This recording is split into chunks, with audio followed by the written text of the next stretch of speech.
I remembered in 2001, just after my stroke, I was told that I might never walk again.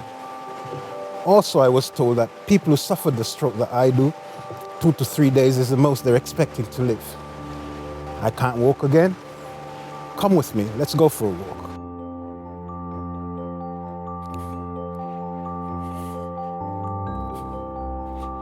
Many people might ask me, why do I want to do all these things that I started to do after the stroke? But I think it's important for me, not only for myself, but for other people who suffered stroke, to see someone recovered from stroke. Because I remembered when I suffered my stroke, there were no one there to say you can recover from the stroke. People have always seen you as once you suffer the stroke, you're finished in life. Now, I want to show people out there that you can go through these illnesses and still recover and become a better person than what you were before. Today is a wonderful day. Not only it's my 55th birthday, but I've had the most wonderful experience traveling from Bristol to Loch Lomond, where we are at this present time. We're on our way to Ben Nevis, but we couldn't help ourselves stopping to admire this absolutely fantastic scenery. These are the kind of things that I would like my community to experience. People who lived in an urban city, not escaping, they're locked in their body. All part of their body is just locked up. It's like a crimp hose. We want to get them out in areas like these where they can experience, explore, and enhance their health.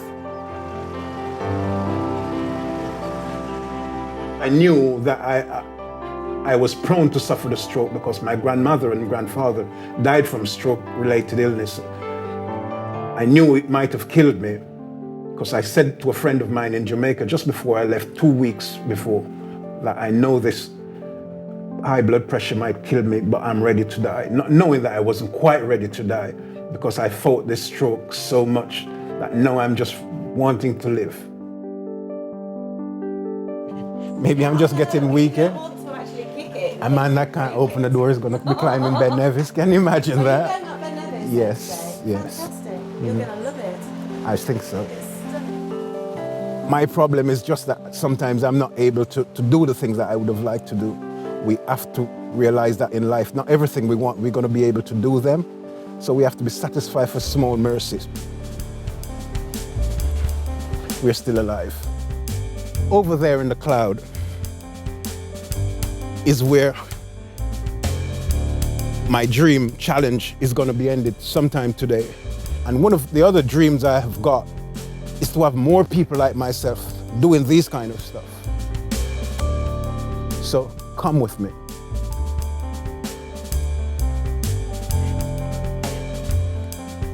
The consultant in French Hospital said after my operation, because it was a major brain operation, said that people who suffered the altitude of stroke that I suffered then, 2 to 3 days is the most they would have lived. They also went on to say that I might not walk again. I was in a coma for 40 days, not knowing what was happening around me. Everyone was phoning around and saying, oh, it's touch and go, he's not going to make it. And what people might consider to be pretty basic walking area, when you're disabled, this is like trying to go to space without a spacecraft. When I got home from hospital, it's like I was in another world. I became totally isolated. And all the friends I thought I had, even the guys I played cricket with, when I got home, there were nobody visiting me. It's just my family, my children, and my partner then. Nobody to come in and see me. And then I became isolated. Depression starts to kick in.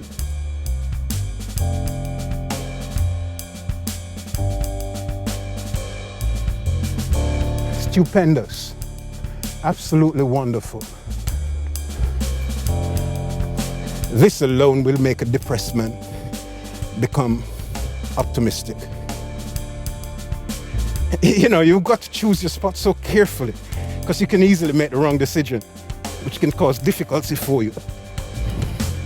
It's like thinking on the spot. They were saying that I would never walk again, but I knew from my spirit that nothing, unless they chopped my legs off completely, would have stopped me from walking. I even went as far as making myself a pledge that once I start walking again, I was going to walk everywhere. It's so marvelous to know you can do the things that people said you wouldn't do. It is so wonderful. I think I might get a 10 million contract for that song. Not on paper written, straight out the cuff of my brain.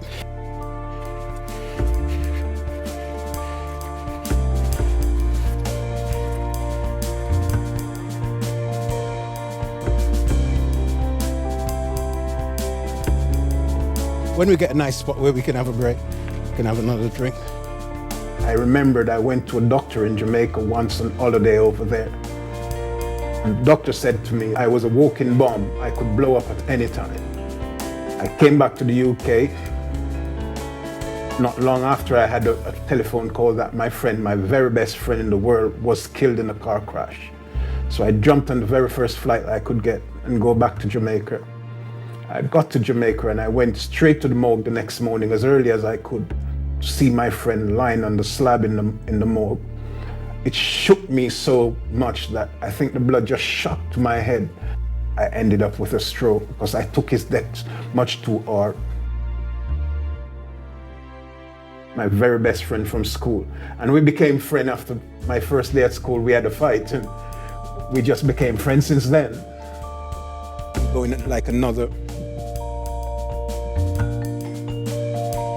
oh God, miles and miles and miles. But the will to plod on is a great thing. Whilst I was in a coma, quite a number of things happened to me that I've seen.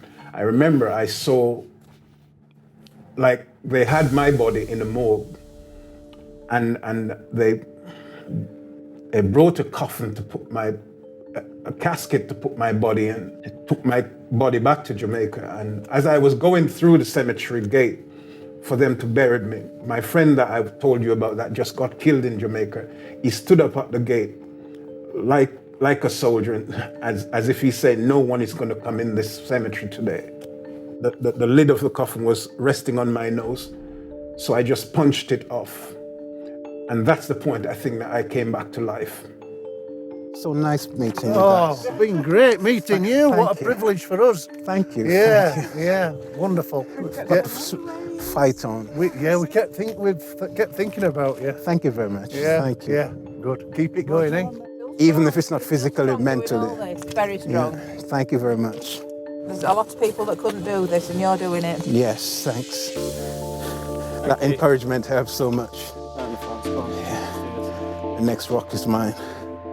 And I know that two days' time, I'm going to be even stronger than I was when I started. What an attitude. Well done. I hope you make the summit, Thank you very and I'll much. think of you. Even though I'm hard on myself, I'm proud of how far I've got. I remembered also when I used to play cricket, you know, sometimes our team was on the back foot when we lose quite a lot of wicket. And the captain would send me in like number 7, number 8. And I used to relish that, not knowing that it was part of my determination, part of my made-up. When the team was on its back foot, that's the time I really wanted to go out and play. I remembered in the early days when I suffered my stroke, even when I was weaker, I would crawl just to start walking because of my determination not to sit down in a wheelchair. I want to be fully fit as I remembered myself. I know Ben Nevis is going to be tough. I heard people talk about it all the time. Maybe they just talk about it to scare me off, but nothing scares me off when I make my mind up. It's an amazing journey. We've met some amazing people on the journey too.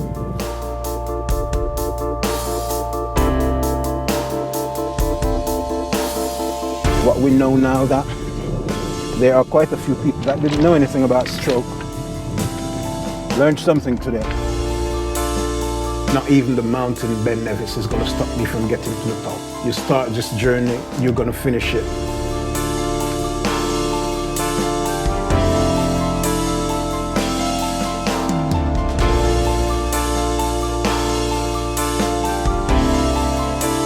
this is in commemoration for all the people out there who sat at home and might think that they haven't got inspiration to get out and do something.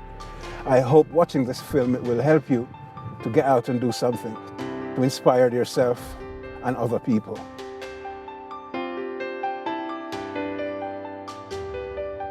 I remembered my son saying to me, "Daddy, you can do anything you want to do in the world."